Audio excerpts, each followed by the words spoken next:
ஹாய்ங்க. இன்றைக்கி கடலைப்பருப்பை வச்சு ஒரு ஸ்நாக்ஸ் பண்ண போகிறேங்க. அந்த கடலைப்பருப்பை நல்லா ஊற வச்சுட்டு அதை ஈரம் இல்லாமல் ட்ரை ஆக்கிட்டு அதை எடுத்து வச்சுக்கணுங்க. நான் எப்படி செய்கிறதுன்னு காமிக்கிறேன் பாருங்கள். கருவேப்பிலை, பூண்டு, உப்பு, தனி மிளகாத்தூள், வேர்க்கடலை வேணும்னா போட்டுக்கலாம். இப்போ எண்ணெய் நல்லா காஞ்சதுக்கப்புறம் கடலைப்பருப்பை கொஞ்சம் கொஞ்சமாக போட்டு பொரித்து எடுக்கணுங்க. காலையில் பருப்பு உருண்டை குழம்பு வைக்கலான்னு நான் கடலைப்பருப்பை ஊற வச்சுருந்தேன். ஆனால் அது வைக்கல.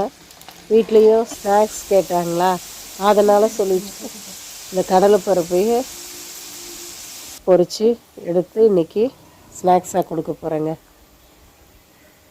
இந்த பொன்னிறமாக வறுத்து எடுத்துக்கணும்.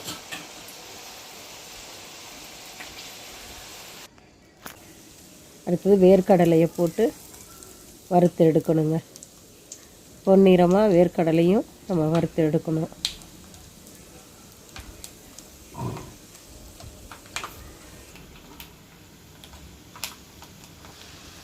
வேர்க்கடலை வறுத்து எடுத்ததுக்கப்புறம் அது கூடயே போட்டுக்கணும். கடலைப்பருப்பு கூட பூண்டையும் அது கூட எண்ணெயில் போட்டு வறுத்து எடுத்துடணுங்க. எண்ணெய் நல்லா சூடாக இருக்கிறதுனால கொஞ்சம் நேரம் நீங்கள் வச்சாலே போதும். பூண்டும் பொரிஞ்சு எடுத்துடலாம். இந்த பொன்னிறமாக பூண்டு வந்ததுக்கப்புறம் அதை எடுத்துடணும். எடுத்துட்டு அது கூட இருக்கிற கருவேப்பிலையை போடணுங்க. கருவேப்பிலையும் எண்ணெய் சூடாக இருக்கிறதுனால கொஞ்சம் நேரம் போட்டு பொரித்து எடுத்துடலாம். எடுத்துட்டு உப்பு தேவையான அளவுக்கு போட்டுக்கணுங்க.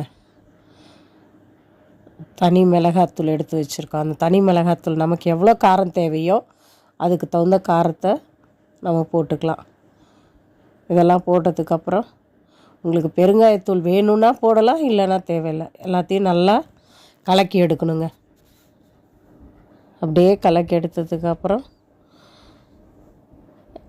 நம்ம பரிமாறி சாப்பிட வேண்டிதான். ரொம்ப சுவையாக இருக்கும், அது ஆரோக்கியமாகவும் இருக்குங்க குழந்தைங்களுக்கு. சுவையான கடலைப்பருப்பு ஸ்நாக்ஸ் ரெடி. நீங்களும் செஞ்சு சாப்பிடுங்க.